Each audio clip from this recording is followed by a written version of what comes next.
Good afternoon. This is my care coordination presentation. My name is Amanda Stubbs. This is for Nursing 4050, Coordinating Patient Care. My professor is Dr. Mitchell. Good afternoon. Again, my name is Amanda Stubbs. I've been a registered nurse for 14 years.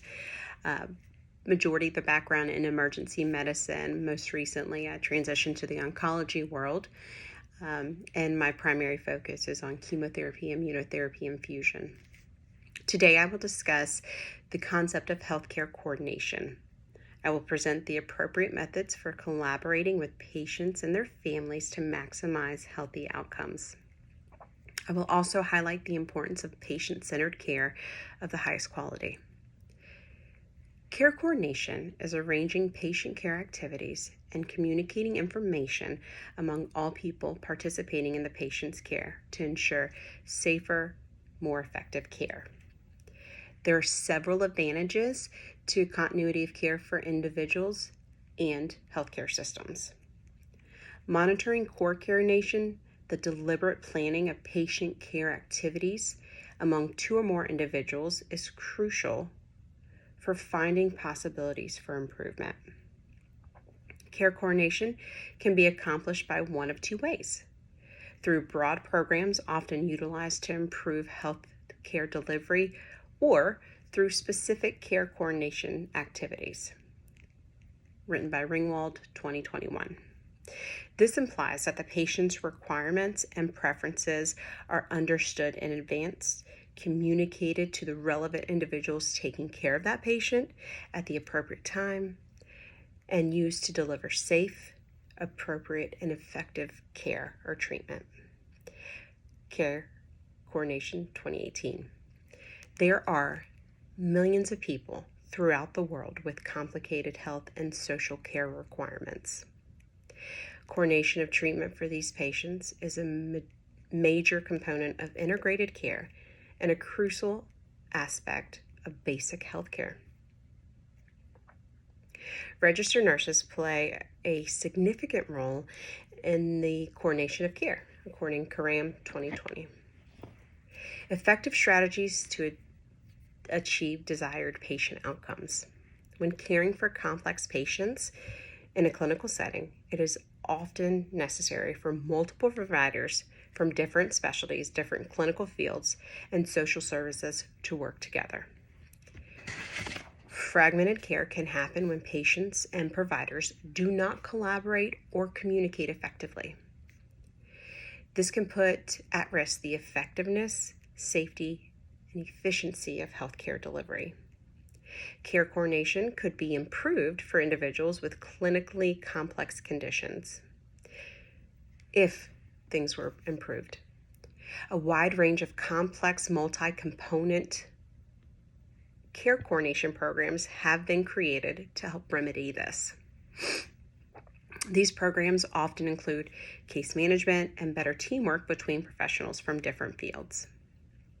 To implement and scale up an initiative,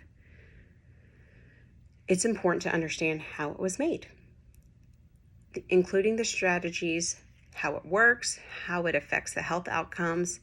The 3 stages of Lewin's change model are unfreezing, changing, and refreezing. The objective is to improve comprehension and education among team members. According to Lewin's research, successful organization transformation may be planned. Nevertheless, this needs the system to be unfrozen, changing the old ways, understanding why we need the new way. Organizations may unfreeze the present process by acknowledging that there's obstacles with the current process. What are the obstacles in care coordination? By being transparent about those obstacles. There is substantial evidence that professionals must actively participate in that interprofessional, interdisciplinary collaboration to ensure the success. Caretakers' involvement, nurses, any medical provider, even family caretakers, their involvement is essential. Department managers should communicate the change to teams and encourage them to adjust by including them in the process and providing them and providing assistance when informing them. The team feels included. They take ownership of the project in the decision-making when they are part of the decision-making and the implementation process. Leaders must be transparent. All the factors discussed will foster a positive environment, a positive view on the process of transformation. Refreezing or implementing the change requires that the organization's current procedure be changed into the desired one. However, this does not happen immediately, and it's typically concurrently with the work being done. The transition requires three things: framework for change management, commitment planning, and activity planning, according to Hussain in 2018.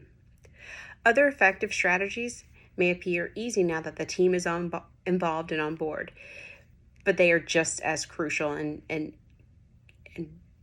just as crucial and critical to achieving the intended outcome for the patient. It actually is to involve the patient, educate your patient.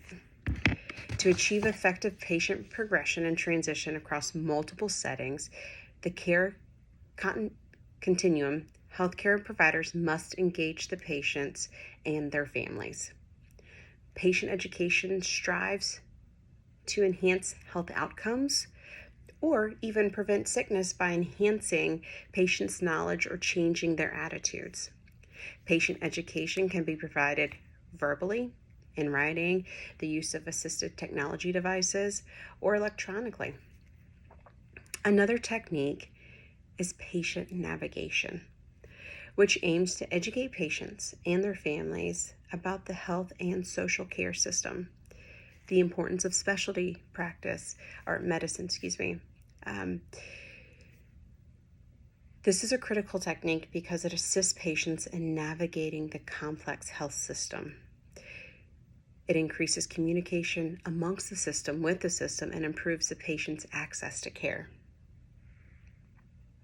Using ethical decision-making when creating or coordinating care plans. When it comes to making decisions, healthcare workers frequently encounter ethical challenges and conflicts.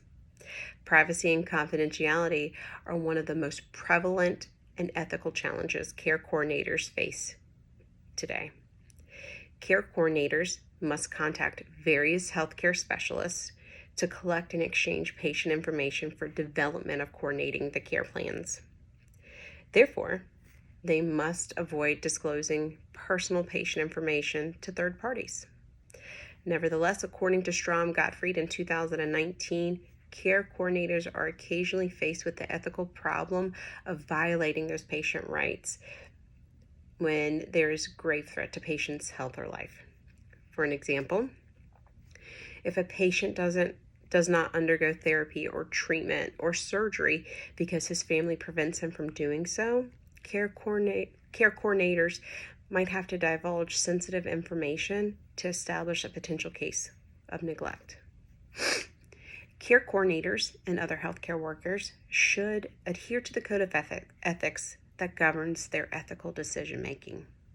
Care coordinators should depend on ethical theories and concepts when making judgment. Nurses have the ANA Code of Ethics, but because no one code of ethics is extensive enough to cover all the ethical dilemmas that may arise in healthcare settings, there are other code of ethics mentioned in a social work textbook. Strom-Gottfried mentioned deontology and utilitarianism as significant ethical philosophies.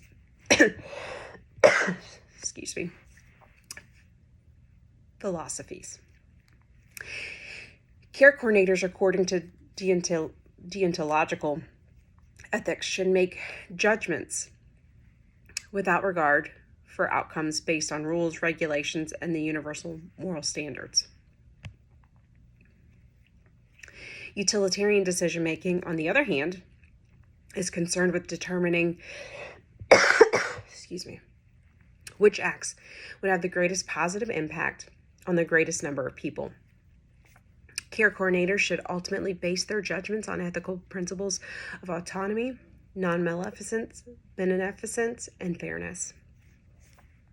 An ethical approach to care enables care coordinators to investigate all conceivable alternatives and their implications to make well-informed, deliberate judgment and decisions. Patient experiences as a result of healthcare policy and revisions. Care coordinators must be informed of all pertinent policies pertaining to patient care. The Affordable Care Act health insurance provision is one such policy, also known as the ACA. Since the ACA aims to expand low and middle class income persons' ability to access health insurance, it has the potential to improve results and patient experiences. According to Van Houten in 2020, the policy measures have already increased Medicaid and private insurance enrollment and decreased the uninsured rate. The researchers also discovered that Medicaid expansion led to an increase in the number of physician visits and preventative care utilization among low-income persons. Van Houten also investigated the effect of Medicaid expansion on patient health outcomes and found an increase in actual diagnoses of chronic conditions. It is possible that more improvements with the expansion will emerge in the future. Although the increase of health insurance has some beneficial effects on patient experiences, it is not without its own problems. Some people are unable to utilize the extended health insurance due to constraints such as perceived cost of coverage, the difficult enrollment process, and the lack of knowledge regarding the policy features. In addition, a huge percentage of low-income persons living in states that have not accepted the expansion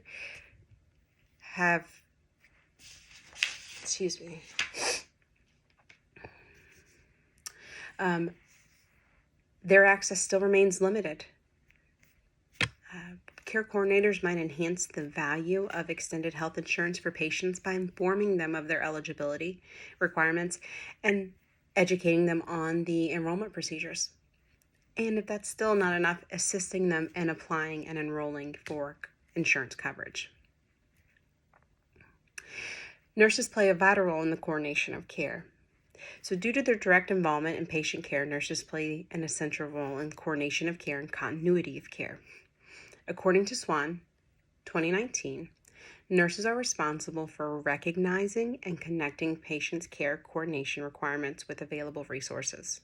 You have a need, trying to find that resource that will assist the patient. Aside from that, nurses should establish plans for specific conditions, such as a physician visit, the duration of the therapy, and the financial resources required to pay for the therapy, the treatment. Additionally, there is a need for coordinated care plans that are different for each incident of treatment throughout the continuum of care.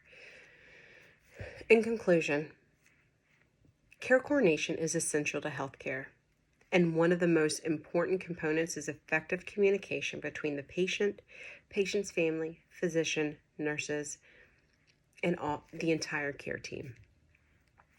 Ethical standards are especially essential in care coordination because they stress the rights and decision of patients and remind medical practitioners that the patient is at the center of it all in all interactions. The nurse must guarantee their practice consistently improves the patient's emotional, physical, social, and economic outcome. Thank you for your time and consideration about this topic.